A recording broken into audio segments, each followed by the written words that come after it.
ఏమో సార్, మాకేం కనబడట్లేదు. ఇదే డైలాగ్ వినిపిస్తోంది హైడ్రా అధికారుల దగ్గర నుంచి. గ్రేటర్లో 40 చదరపు కిలోమీటర్ల విస్తీర్ణంలో 56 చెరువులు ఉండేవి. వాటి విస్తీర్ణం ఇప్పుడు 16 చదరపు కిలోమీటర్లకు కుచించుకుపోయింది. ఆ చెరువుల్ని పునరుద్ధరించాలి, అదొక్కటే కనిపిస్తోంది, వినిపిస్తోంది. ఈ టార్గెట్ రీచ్ అయ్యేంత వరకు అడ్డొచ్చిన నిర్మాణాలన్నింటినీ తొక్కుకుంటూ పోవాలి అన్న కాన్సెప్ట్తో వెళ్తోంది. హైడ్రా దారిలో కనిపిస్తున్న అక్రమ నిర్మాణాలన్నీ నిజంగా అవన్నీ కూల్చేస్తారా? కూల్చివేతలు కావివి, క్లియర్ కట్ మెసేజ్లు. ఆక్రమించిన భూమి లీడర్దా, కూల్చాయి. వ్యాపారవేత్త కబ్జా చేశాడా, కూల్చాయి.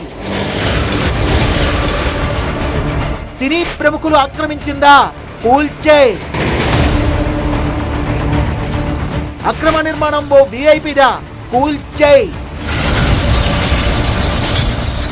తన మన భేదం లేదు, పరిధి దాటిందా, కూల్చాయి అంతే. ఇందులో బీరాలు లేవు, బేరాలు లేవు. ఫిర్యాదు రావడం ఆలస్యం. చెరువు స్థలంలో నిర్మించారా లేదా అని కన్ఫర్మ్ చేసుకుంటున్నారు. బుల్డోజర్ కు పని చెప్తున్నారు. సరిగ్గా అదే సమయంలో ఎన్కన్వెన్షన్ పై కంప్లైంట్ వచ్చింది. స్వయంగా మంత్రి కోమటిరెడ్డి వెంకటరెడ్డి ఈ నెల 21న హైడ్రా కమిషనర్ రంగనాథ్ కు లేఖ రాశారు. తమ్మిడిగుంట చెరువును ఆక్రమించి కట్టారంటూ కొన్ని ఆధారాలు, శాటిలైట్ ఇమేజ్లు అందజేశారు. ఫిర్యాదు అందుకున్న 3 రోజుల్లోనే హైడ్రా యాక్షన్ లోకి దిగింది.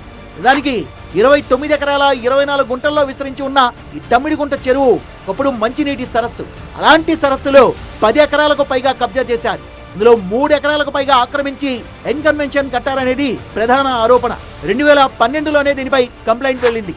2013లో ఇరిగేషన్ అధికారులు సర్వే కూడా చేశారు. ఫిర్యాదులు ఉన్నా సరే తమ్మిడిగుంట చెరువును క్రమంగా ఆక్రమించుకుంటూ వెళ్లారు. హైడ్రా రంగంలోకి దిగడంతో ఏకంగా ఎన్కన్వెన్షన్ ను నేలమట్టం చేశారు. Hyderabad disaster response and asset protection agency, HYDRAA పూర్తి పేరిది. దీని దూకుడు మామూలుగా లేదు. ఇప్పుడు చెరువు స్థలంలో నిర్మాణాలు చేపట్టారా, అది ఎంత పెద్ద బిల్డింగ్ అయినా, ఎంత పెద్దోళ్ళదైనా సరే బుల్డోజర్ వచ్చేస్తుందంతే. అధికార పార్టీ నేతల విల్లాలు, ఫామ్ హౌస్ లో అని కూడా చూడడం లేదంటే హైడ్రాకు ఎన్ని పవర్స్ ఇచ్చారో అర్థం చేసుకోవచ్చు. సాక్షాత్తు కాంగ్రెస్ లీడర్లకు సంబంధించిన నిర్మాణాలనే కూల్చేసినప్పుడు ఇక వేరే వాళ్ళు లెక్క. అడ్డొచ్చిన ప్రతి కాంక్రీట్ నిర్మాణాన్ని తొక్కుకుంటూ కూల్చుకుంటూ వెళ్తోందంతే. బుల్డోజర్ ఆపడం కోసం చాలా మంది సెలబ్రిటీలు, పారిశ్రామికవేత్తలు సీఎం రేవంత్ రెడ్డి అపాయింట్మెంట్ కోసం ప్రయత్నిస్తున్నట్టుగా తెలిసింది. హైడ్రా విషయంలో తమేం చేయలేమనే సంకేతాలని పంపిస్తోందట సీఎం పేచి. ఇన్ని లేకులు 2014 అప్పుడు ఉన్నాయి. 2023, 24 వచ్చేవరకు ఈ లేకులన్నీ ఆక్రమణకు గురైంది. ఏం చేద్దాం మీరే చెప్పండి. చట్ట ప్రకారం చట్టం లోబడే నిర్ణయాలు తీసుకోవాలని చెప్పాం. అట్లాగే జరుగుతుంది. ఇక్కడ అధికార పార్టీయా లేకపోతే ప్రతిపక్ష పార్టీ అనేది అంశం కాదు. ప్రజలకు సంబంధించిన నగరాన్ని, ప్రజలకు సంబంధించిన లేక్స్ని కాపాడటం అనేది ప్రభుత్వం యొక్క ప్రధాన బాధ్యత. ఆ బాధ్యత చేస్తుంది. జీహెచ్ఎంసీ పరిధిలో 400కు పైగా చెరువులు, కుంటలు ఉన్నాయి. ఈ 44 ఏళ్లలో ఎన్నో చెరువులు కనుమరుగయ్యాయి. తుక్కుగూడ మున్సిపాలిటీలో తుమ్మలకుంట అనే చెరువు ఉంది. పేరుకు మాత్రమే చెరువు, వెళ్లి చూస్తే చెరువే లేదక్కడ. హైదరాబాద్ లోనే సరూర్ నగర్ చెరువు ఉంది. మినీ ట్యాంక్ బండ్ అంటారు దీన్ని. బహుశా సరూర్ నగర్ చెరువు సమీపంలో ఉంటున్న వారికి కూడా తెలియకపోవచ్చు తాము చెరువులో ఉన్నామని. తాము కట్టుకున్న ఇంటి ప్రదేశంలో ఒకప్పుడు చెరువు ఉండేదని. ఇప్పుడు అక్కడికి కూడా బుల్డోజర్ వెళ్లడం ఖాయమే అంటున్నారు కొంతమంది అధికారులు. కొన్ని చెరువులనైతే 80 నుంచి 90% ఆక్రమించేశారు. అసలు ఇక్కడ చెరువు ఉండేదా అని ఆశ్చర్యపోయేంతగా నిర్మాణాలను చేపట్టారు. అందుకే ఆక్రమణలకు గురైన చెరువుల్ని తిరిగి పునరుద్ధరించే కార్యక్రమం సీరియస్ గా జరుగుతోంది. ఇప్పుడు ఆపరేషన్ హైడ్రా సక్సెస్ఫుల్ గా పూర్తయితే ఒకప్పటి చెరువులు హైదరాబాద్ లో మళ్లీ కనిపిస్తాయి. హైదరాబాద్ లో చెరువులు కనిపించాయంటే అర్థం కొన్ని వేల ఇళ్లు, అపార్ట్మెంట్లు, కమర్షియల్ కాంప్లెక్స్లు, మాల్స్, థియేటర్లు నేలమట్టం అయినట్టే. అయితే బుల్డోజర్ అడుగుపెట్టే స్థలంలో మీ అడ్రస్ కూడా ఉందా? ఇక్కడ ఒకటి గమనించాలి. అధికారులే కదా పర్మిషన్ ఇచ్చింది, అందుకేగా ఇల్లు కట్టుకుందని ఎవరైనా ప్రశ్నిస్తారేమో. మా హైడ్రా బుల్డోజర్ కి ఇవన్నీ జాంతనాయి అంటున్నారు ఆఫీసర్లు. ఫిర్యాదు వస్తే చాలు వచ్చేస్తాం, కూల్చేస్తామని చెప్తున్నారు. ఎలాంటి పర్మిషన్లు ఉన్నా సరే అది చెరువు స్థలంలో ఉందా లేదా ఇదొక్కటే చూస్తోంది హైడ్రా. నిజానికి హైదరాబాద్ పరిధి పెరుగుతోన్న కొద్దీ శివార్లలో 7 మున్సిపల్ కార్పొరేషన్లు, 19 మున్సిపాలిటీలు ఏర్పాటు చేశారు. అన్ని దాదాపుగా 6.5 ఏళ్ల క్రితం పుట్టుకొచ్చినవే. కార్పొరేషన్లు, మున్సిపాలిటీల నుంచే నిర్మాణాలకు అనుమతి తీసుకున్నారు. కానీ హైడ్రా రూటే సపరేటు. నేషనల్ రిమోట్ సెన్సింగ్ ఏజెన్సీ నుంచి డేటా తెప్పించుకుంది.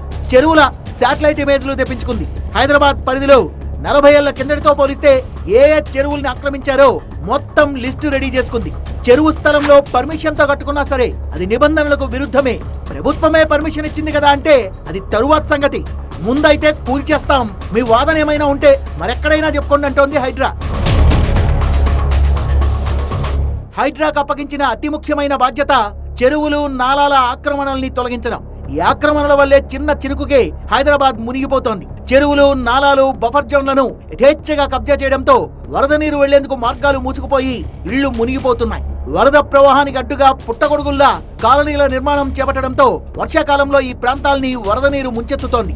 ఈ అక్రమ నిర్మాణాల్ని తొలగిస్తే వరద సమస్యకు పరిష్కారం లభించడమే కాదు, పర్యావరణ పరిరక్షణ కూడా జరుగుతుంది. కాకపోతే జీహెచ్ఎంసీ పరిధిలో 56 చెరువులు ఆక్రమణకు గురయ్యాయి. వేల నిర్మాణాలు వీటిలో పుట్టుకొచ్చాయి. ఇప్పుడు ఈ చెరువులన్నీ పునరుద్ధరించాలంటే కొన్ని వేల నిర్మాణాలని నేలమట్టం చేయాలి. అది జరుగుతుందా? ఇప్పటికైతే పేదల జోలికి వెళ్లకుండా పెద్దల సంగతే తెలుస్తున్నారు కానీ ఎన్నో గేటెడ్ కమ్యూనిటీలు, కాలనీలు, అపార్ట్మెంట్లు, భారీ షాపింగ్ మాల్స్ ఇవన్నీ కూడా చెరువుల భూముల్లోనే ఉన్నాయి. ఇక్కడ ఉండేది పెద్దోళ్ళు మాత్రమే కాదు, పేద మధ్యతరగతి వర్గాలు కూడా. అంటే ఇప్పుడు బుల్డోజర్ ను పేదల ఇళ్లపైకి పంపించగలరా? అదే జరిగితే ప్రభుత్వంపై వ్యతిరేకత రాదా? అయితే వ్యతిరేకత వస్తుంది కదా అని ఆగిపోతే హైడ్రాను చిన్న చూపు చూడరా? ఏ జరిగితే మళ్లీ ఆక్రమణలు మొదలవుతాయి తప్ప ఆగవు కదా. మరి దీనికి పరిష్కారం ఏంటి? హైడ్రా మున్ముందు ఏం చేయబోతోంది? ప్రశ్నలన్నీ కూడా ఎప్పటి నుంచో వినిపిస్తున్నాయి. అయినా సరే ప్రస్తుతం హైడ్రా టార్గెట్ ఒక్కటే, గొలుసుకట్టు చెరువులన్నీ పునరుద్ధరించడం, ఆ చెరువులకు నీటిని మళ్లించే నాలాలకు ఎలాంటి అడ్డంకులు లేకుండా చేయడం, చెరువు FTL బఫర్ జోన్ లో ఒక్క ఇటుకు కూడా కనిపించకుండా చేయడమే హైడ్రా టార్గెట్. సో జరిగిందేదో జరిగింది. ఇకనైనా చెరువు ఫుల్ ట్యాంక్ లెవెల్ బఫర్ జోన్లలో ఎవరు స్థలాలు కొనద్దు, అక్కడ కట్టుకోవద్దు. హైడ్రా స్పీడ్ చూశాక ఎవరైనా సరే బఫర్ జోన్ FTL పరిధిలో నిర్మాణాలు చేపట్టాలంటేనే భయపడతారు. ఆ స్థితికి తీసుకొస్తామని స్వయంగా హైడ్రా కమిషనర్ రంగనాథ్ చెప్పారు. సో చెరువుల్ని చెరపట్టిన వారిని వదిలేదే లేదనే సంకేతం డైరెక్ట్ గా పంపించినట్టే.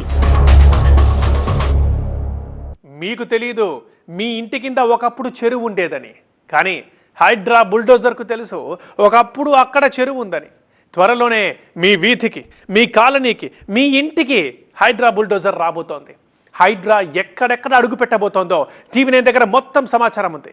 గ్రేటర్ హైదరాబాద్ పరిధిలో మింగేసిన చెరువులెన్ని, మిగిలిన చెరువు భూములెన్ని, అన్నింటి లెక్కలు క్రిస్టల్ అండ్ క్లియర్గా వివరిస్తోంది TV9. ఇప్పుడు 2 తెలుగు రాష్ట్రాల్లోనూ seriously it's a burning topic. ఎందుకంటే నాటి లెక్కల ప్రకారం అంటే 1979 శాటిలైట్ విజువల్స్ చూసినా కూడా అప్పటి గ్రేటర్ హైదరాబాద్ పరిధిలో 56 చెరువులు ఉండేవి. అవి కూడా 40.35 చదరపు కిలోమీటర్ల విస్తీర్ణంలో చెరువులు ఉండేవి. కానీ ఇప్పుడు ఆ లెక్కలు తీస్తే 16.09 చదరపు కిలోమీటర్లు మాత్రమే కనిపిస్తుంది. అంటే దాదాపు 24.26 చదరపు కిలోమీటర్లంతా చెరువులన్నీ కూడా మాయమైపోయాయి. ఏమైపోయాయి?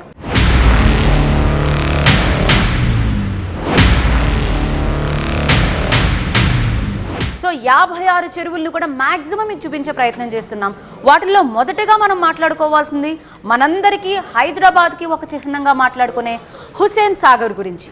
హుస్సేన్ సాగర్ వాస్తవ విస్తీర్ణం అయితే 1979 లెక్కల ప్రకారం, ఒకసారి మీకు ఆ శాటిలైట్ విజువల్ కూడా చూపిస్తున్నాం, 5.97 చదరపు కిలోమీటర్లు. కానీ ప్రస్తుతం 4.71 చదరపు కిలోమీటర్లు. అంటే కబ్జాకు గురైన ప్రదేశం అయితే మాత్రం, అంటే చదరపు కిలోమీటర్ల విషయానికి వస్తే 1.25. సాధారణంగా మనకి తాగునీటి అవసరాల కోసం అయినా చెప్పి అప్పట్లో అసలు హుస్సేన్ సాగర్ అయితే ఆ తర్వాత అభివృద్ధి అంటే బహుశా ఆక్రమించుకోవడం అనుకున్నారేమో. కానీ ఒక్కసారి ఈ గ్రీన్ కలర్ బార్డర్ మీకు కనిపిస్తోంది అంతా కూడా యాక్చువల్గా హుస్సేన్ సాగర్ ఉండాల్సిన ప్రాంతం అది. కానీ మనకు చూసారా కాంక్రీట్ వరల్డ్ కనిపిస్తోంది. ఎక్కడికి వెళ్ళినా కూడా మనకు భవనాలే కనిపిస్తున్నాయి. అంటే ఈ విస్తీర్ణం అంతా కూడా మీకు మేము మ్యాప్ వేసి చూపిస్తున్నాం. ఎక్కడైతే మనకి ఎల్లో కలర్లో ఉందో ప్రస్తుతం అది మాత్రమే మనకు ఇప్పుడు హుస్సేన్ సాగర్.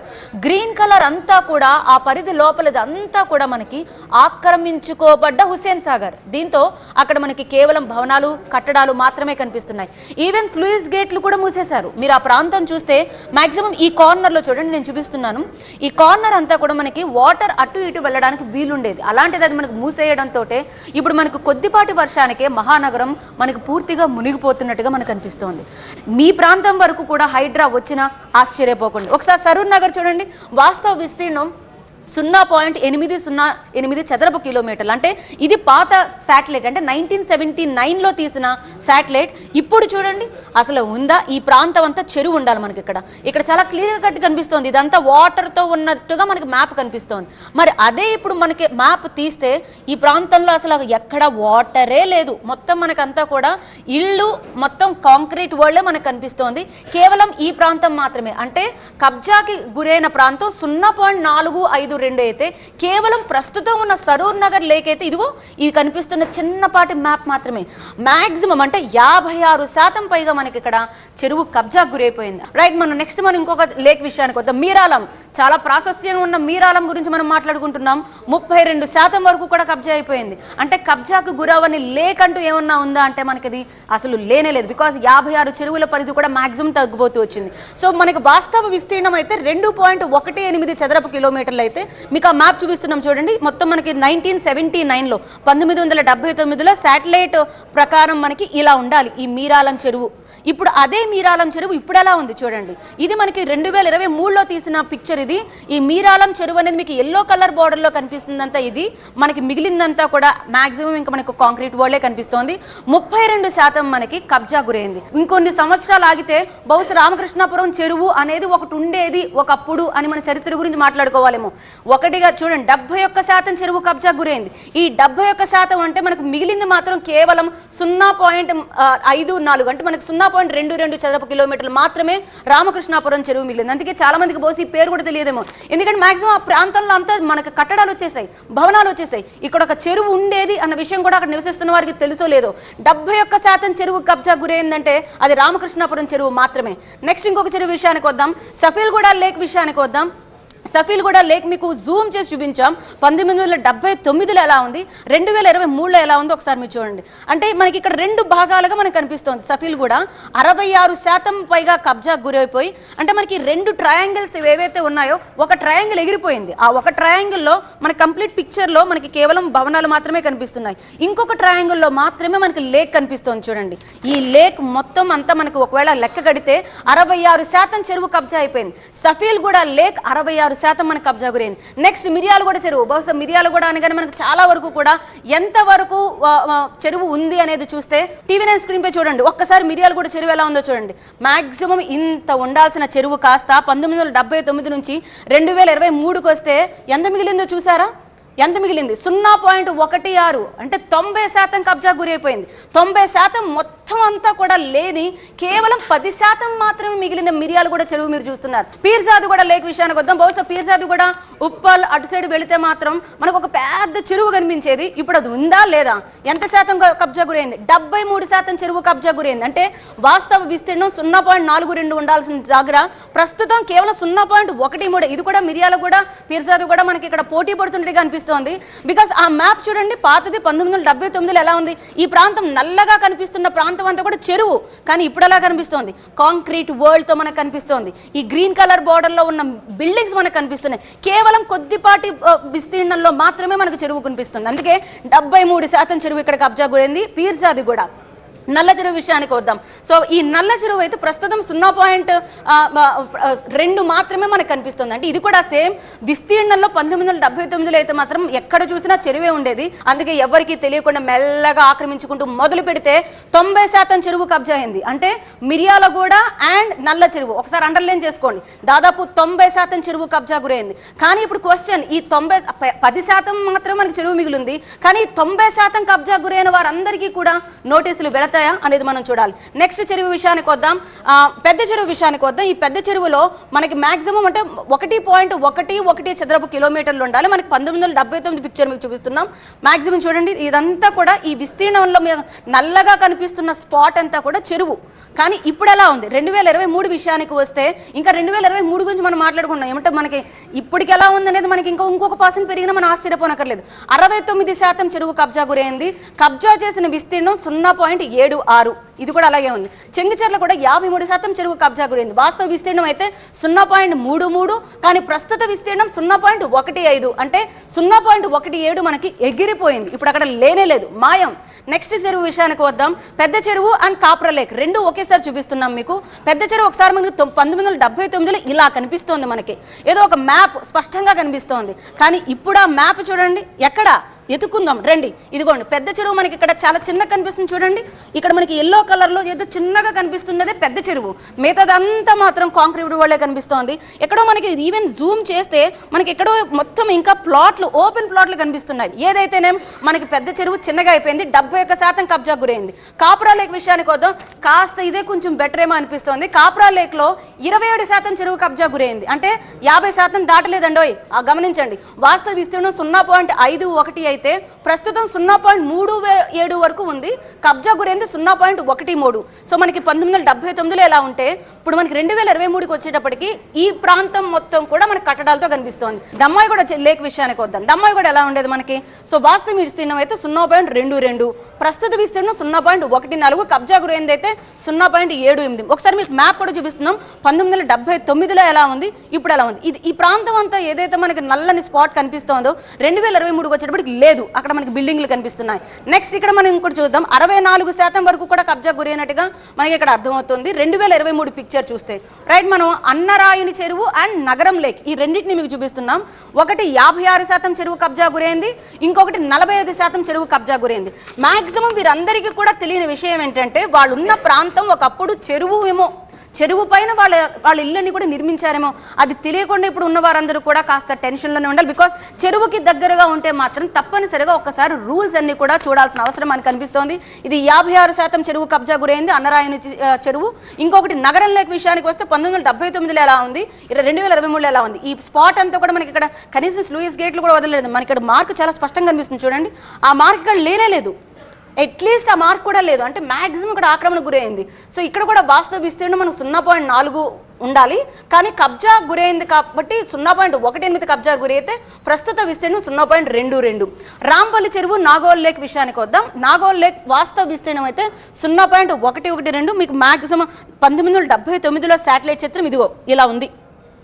2023కి వచ్చేసరికి మాక్సిమం మనకి ఇక్కడ జూమ్ చేసి చూస్తే మాత్రం నాగోల్ లేక్ అండి చాలా ఫేమస్ కదా, 41% వరకు కూడా చెరువు కబ్జా గురైంది. మాక్సిమం మనకు పెద్ద పెద్ద కట్టడాలే కనిపిస్తున్నాయి జూమ్ చేసినా కూడా. బండ్లగూడ లేక్ చాలా ఫేమస్. సో వాస్తవం అయితే ఉండాల్సిన విస్తీర్ణం 0.35, ప్రస్తుతం 0.06 ఉంది, కబ్జా గురైంది 0.29. చూడండి ఈ మ్యాప్ అంతా చూడండి ఒకసారి.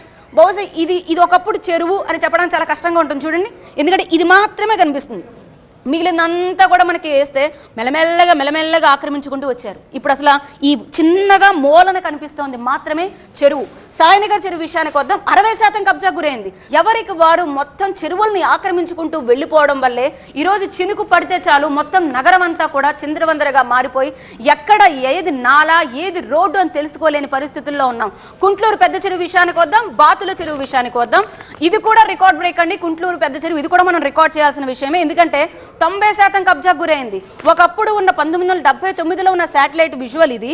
ఇప్పుడు 2023 వచ్చేసరికి ఎక్కడ ఇగో ఇలా రండి ఒకసారి జూమ్ చేస్తున్నాం చూడండి. మాక్సిమం ఈ గ్రీన్ కలర్ అంతా కూడా అయిపోయింది, డన్, మాయమైపోయింది. మధ్యలో చిన్న స్పాట్లో కనిపిస్తుంది చూసారా, అది చెరువు. ఎస్, కుంట్లూరు పెద్ద చెరువు, కానీ ఎంత చిన్నగా కనిపిస్తుందో చూడండి. 90% కబ్జా గురైంది. బాతుల చెరువు విషయానికి వద్దాం.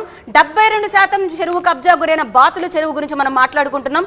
చుట్టుపక్కల చూడండి ఎన్ని భవనాలు మనకు కనిపిస్తున్నాయో. అంటే మనకి గూగుల్ మ్యాప్స్ అంటే శాటిలైట్ పిక్చర్గా చూసినా కూడా మనకి అసలు కనీసం గ్యాప్ కూడా కనిపించట్లేదు, అలాంటి కట్టడాలు కనిపిస్తున్నాయి. అంటే 72% చెరువుకు కబ్జా గురైంది బాతుల చెరువు. తుమ్మలగుంట చెరువు ఇస్తే మనకు 100% చెరువు కబ్జా.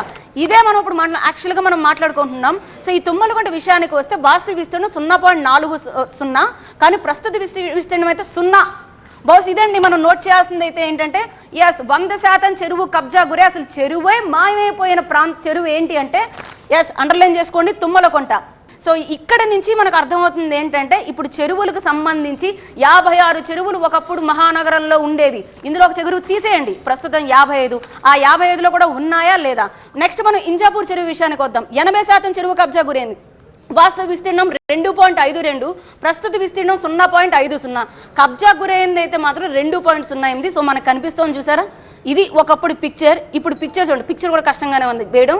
ఎస్, ఈ మూలన మనకు కనిపిస్తుంది కదా, ఇది 80%. సో ఇది మాత్రం తుమ్మలకొండ మాత్రం ఎగిరిపోయిందండి, చెరువు అయితే మాత్రం లేదు. సో గుర్రం చెరువు అండ్ ఓవేసీ లేక్ విషయానికి వస్తే ఇది 40% చెరువు కబ్జా గురైనట్టుగా తెలుస్తోంది. ఆ పిక్చర్ని ఈ పిక్చర్ని కంపేర్ చేస్తుంటే గుర్రం చెరువు విషయానికి వద్దాం, ఇది 85% కబ్జా గురైందండి. ఒక్కసారి ఆ మ్యాప్ చూడండి. 2023 దగ్గరకు వస్తే జనసంచారం చూస్తారు, ఒక్కసారి చీమల్లా కనిపిస్తున్నాయి మొత్తం ఇళ్ళని కూడా. కంప్లీట్ కాంక్రీట్ వరల్డ్ లా మారిపోయింది గుర్రం చెరువు. జలపల్లి అయితే మనకు 31% మనకు కబ్జా గురైనట్టుగా తెలుస్తోంది.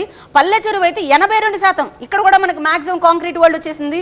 ఇక్కడ కూడా మనకి ఎక్కడో వెతికితే కానీ దొరకట్లేదు చెరువు నమూనా. చూడండి ఆ నమూనా ఎక్కడ ఉంది, మనకి జస్ట్ మనకి ఎల్లో కలర్ లో చిన్నగా కనిపిస్తుంది. సో చుట్టూ మనకి కాంక్రీట్ వరల్డ్ వచ్చేసింది. Kompally lake and Kompally lake 1 ఒకసారి మీరు చూడొచ్చు. ఈ కొంపల్లిలో మొత్తం కొంపలే కనిపిస్తున్నాయి. చెరువు ఏది ఇక్కడ చూడండి, 84% చెరువు కబ్జా గురైపోయింది, 88% చెరువు కబ్జా గురైపోయింది. అందుకే ఈ గ్రీన్ కలర్ మార్క్ లో కనిపిస్తున్నదంతా కూడా చెరువే లేదు, మొత్తం కొంపలు వచ్చేసింది. సో కొంపల్లి లేక్ 1 విషయానికి వస్తే, ఆల్వాల్ లేక్ అండ్ రామాంతపూర్ విషయానికి వద్దాం. ఆల్వాల్ లేక్ అయితే 78% చెరువు కబ్జా గురైందండి. ఆల్వాల్ లేక్ ఆ ప్రాంతంలో చాలా మంది చెప్తూ ఉంటారు, వర్షాలు వస్తే మేము మా ప్రాంతం మునిగిపోద్ది. ఎందుకంటే చెరువును ఆక్రమించి కట్టారు కాబట్టి ఆ ప్రాంతాలన్నీ కూడా మళ్ళీ అదే వరద మనకి ఆ ఇళ్లలోకి వెళ్ళిపోతుంది. కాబట్టి ఈ ప్రాంతంలో ఇళ్లలో నివసించే వారందరూ కూడా ఇబ్బందులు పాలవుతున్నారు. రామాంతపూర్ చెరువు విషయానికి వద్దాం. ఇది వాస్తవ విస్తీర్ణం 0.12, 51% కబ్జా గురైంది. ఈ మ్యాప్ కి ఎంత తేడా ఉందో చూడండి, 51% చెరువు ఇక్కడ కబ్జా గురైంది. సో తూముకుంట అయితే మాత్రం బహుశా చాలా మందికి తెలిసిన విషయమే, తూముకుంటలో ఏకంగా మాక్సిమం కబ్జాలకు గురవుతూ వచ్చింది. సో 77% మనకి చెరువు కబ్జా గురైంది. బోన్ చెరువు అయితే మాత్రం 57% వరకు కూడా కబ్జా గురైనట్టుగా మనకి తెలుస్తోంది. సో ఈ ప్రాంతం అంతా కూడా మొత్తం ఇళ్లతో నిర్మించబడ్డ శాటిలైట్ పిక్చర్ మనకు కనిపిస్తోంది. నెక్స్ట్ యాప్రాల్ లేక్, రామాంతపూర్ చెరువు 2 వద్దాం. ఈ 2 పోటాపోటీగా మనకి కబ్జా గురవుతున్నట్టుగా తెలుస్తోంది. ఒకటి 84%, ఇంకోటి 86%. అంటే రామాంతపూర్ చెరువు 1 అయితే మాత్రం 84%, యాప్రాల్ అయితే 86% వరకు కూడా మనకి కబ్జా గురైంది. అసలు చెరువు భాగం చాలా కొంతమేర మాత్రమే మిగిలింది. మిగిలిన ప్రాంతం అంతా కూడా మనకి ఇళ్లతో కంప్లీట్ గా నిండిపోయినట్టు కనిపిస్తుంది. కౌకూర్ లేక్ విషయానికి వద్ద, ఇది కూడా 64% వరకు కబ్జా గురైంది. అంటే మీరు ఒకసారి లెక్క వేయండి. జిల్లేలగూడ లేక్, సరూర్ నగర్ ఒకటి, జిల్లేలగూడలో ఒకటి, మాక్సిమం అక్కడ చెరువులు ఉండే ఒకప్పుడు. కానీ ఇప్పుడు అంతా రియల్ ఎస్టేట్ వచ్చేసింది. ఆ రియల్ ఎస్టేట్ భూమితో ఇళ్ల సంఖ్య పెరుగుతూ వచ్చింది, చెరువుల సంఖ్య తగ్గుతూ వచ్చింది. 85% చెరువు కబ్జా గురైంది. హైడ్రా ఇప్పుడు ఈ 80% చెరువు కబ్జా గురైన ప్రాంతవాసులందరికీ నోటీసులు ఇస్తుందా, వారిని మళ్ళీ తిరిగి చెరువులా మార్చే ప్రయత్నం చేస్తుందా? బికాస్ 85% చూడండి మొత్తం అంతా కూడా ఎలా ఆక్రమించబడ్డాయో, మొత్తం ఈ చెరువే లేకుండా ఉంది మనకి ఇక్కడ. జిల్లేలు కూడా చాలా ఫేమస్, చాలా మంది అక్కడ నివసిస్తూ ఉంటారు, అక్కడి నుంచే చాలా ప్రాంతాలకు వెళ్తూ ఉంటారు. కానీ వాళ్ళు ఉన్న ఇల్లు ఒక చెరువు మీద కట్టబడిందన్న విషయం మాత్రం వాళ్ళు గ్రహించలేకపోయారు. కప్పల చెరువు కూడా మనం చూడొచ్చు, 64% వరకు కబ్జా గురైంది. పెద్ద చెరువు, మంత్రాల చెరువు విషయానికి వద్దాం. పెద్ద చెరువు గురించి మాట్లాడుకోవాలండి, బికాజ్ ఇది కూడా రికార్డ్ బ్రేక్. బికాజ్ ఇంతకుముందు మనం మాట్లాడుకున్న తుమ్మలకుంట చెరువుకి దగ్గరలో ఉంది. అంటే బహుశా ఇది కూడా 100% చెరువు మాయమైపోవచ్చు కొద్ది సంవత్సరాల్లో. చూసారా, 96% చెరువు కబ్జా గురైంది. పెద్ద చెరువు కానీ ఎంత చిన్నగా మారిపోయిందో చూడండి. ఈ ప్రాంతంలో ఎక్కడా చెరువే లేదు అసలు. ఈ మూలన కనిపిస్తున్న కొద్ది ప్రాంతం అంటే కేవలం 4% మాత్రమే మిగిలింది. ఆ 4% కబ్జా చేయడానికి కూడా రెడీగా ఉన్నారేమో కొద్ది సంవత్సరాల్లో. రైట్, ఇక నెక్స్ట్ చెరువు విషయానికి వద్దాం. గుండ్లపోచంపల్లి లేక్ 1 అండ్ కాజిగూడ లేక్ 2 ఒకేసారి మీకు చూపిస్తున్నాం. ఇది మనకి 64% చెరువు కబ్జా గురైంది. 1979లో మ్యాప్ ఎలా ఉందో మీకు చూపిస్తున్నాం. 2023లో చూడండి, ఈ గ్రీన్ బోర్డర్ లో ఉండాల్సిన చెరువు అంతా కాంక్రీట్ వరల్డ్ అయిపోయింది. ఈ మూలన కొద్దిగా కనిపిస్తుంది మాత్రం గుండ్లపోచంపల్లి లేక్ 1 మనకి మిగిలింది. సో 64% వరకు చెరువు కబ్జా గురైంది. కాజిగూడ లేక్ విషయానికి వద్దాం. సో కాజిగూడలో మనకి 88%. చూసారా, ఇది కూడా మనకు కొద్ది రోజుల తర్వాత కొద్ది సంవత్సరాల మొత్తం ఎగిరిపోద్ది. వాస్తవ విస్తీర్ణం 0.92, ప్రస్తుతం 0.11, కబ్జా చేసిన విస్తీర్ణం 0.81. సో 88%. అంటే ఈ మాక్సిమం అంతా కూడా ఎక్కడైతే ఉండాలో ఆ ప్రాంతం అంతా మనకు కాంక్రీట్ కనిపిస్తుంది. ఎక్కడైతే చిన్నగా మనకు కనిపిస్తుందో అది మాత్రమే మిగిలింది కాజిగూడ. నెక్స్ట్ మనకి గుండ్లపోచంపల్లి లేక్ 2కి వచ్చాం. ఆ తర్వాత దులపల్లి లేక్. ఇది కూడా మనకి గుండ్లపోచంపల్లి మనకి 60% పైగా కబ్జా గురైతే, గుండ్లపోచంపల్లి లేక్ 2 అయితే మాత్రం 30% చెరువు కబ్జా గురైనట్టుగా తెలుస్తోంది. సో ఆ మ్యాప్ మనకి చాలా స్పష్టంగా కనిపిస్తోంది. ఇంకా ఈ ప్రాంతంలో ఇంకా చెరువు బతికే ఉంది, మిగిలిందంతా మాత్రం డన్ అయిపోయింది, మాయమైపోయింది. దులపల్లి లేక్ విషయానికి వద్దాం. ఇక్కడ కూడా మనకి 76% మనకి చెరువు మనకి పూర్తిగా కబ్జా గురైంది. 1979 పిక్చర్ అండ్ 2023 పిక్చర్ రెండింటిని కంపేర్ చేసి చూస్తే మనకు కాంక్రీట్ వాళ్ళు పెరుగుతూ రావడం మనకు కనిపిస్తుంది. నెక్స్ట్ మనకి పోతాయపల్లి మాత్రం 61% కబ్జా గురైంది. సో ఇది మనకి యాక్చువల్గా ఉండాల్సిన చెరువు, కానీ ఇప్పుడు ఎలా ఉందో మనకు కనిపిస్తోంది, ఈ ప్రాంతం మాత్రమే మనకు కనిపిస్తోంది. మనం ఓల్డ్ ఆల్వాల్ పాండ్ విషయానికి వద్దాం. ఇది 82% చెరువు కబ్జా గురైంది. వాస్తవంగా ఉండాల్సింది 0.5, కబ్జా గురైంది మాత్రం 0.44, దీంతో 0.09 మనకి ఇంకా అలా ఉంది మాట. సో 1979కి ఇప్పుడున్న పిక్చర్కి మనకి డిఫరెన్స్ అలా కనిపిస్తుంది. నెక్స్ట్ ఇక మనకి హకీంపేట్ లేక్ విషయానికి వద్దాం. ఎస్, ఒక్కసారి అందరూ క్లాప్స్ కొట్టండి, బికాస్ ఇదొక్కటే కబ్జాకి కాని గురి కాని చెరువు. అంటే ఎంత వాస్తవ విస్తీర్ణం ఉందో ప్రస్తుతం అంతే విస్తీర్ణం ఉంది. శాటిలైట్ ఇమేజ్ ఎలా ఉందో ఇప్పుడు కూడా మనకి 2023 ఇమేజ్ అలాగే ఉంది.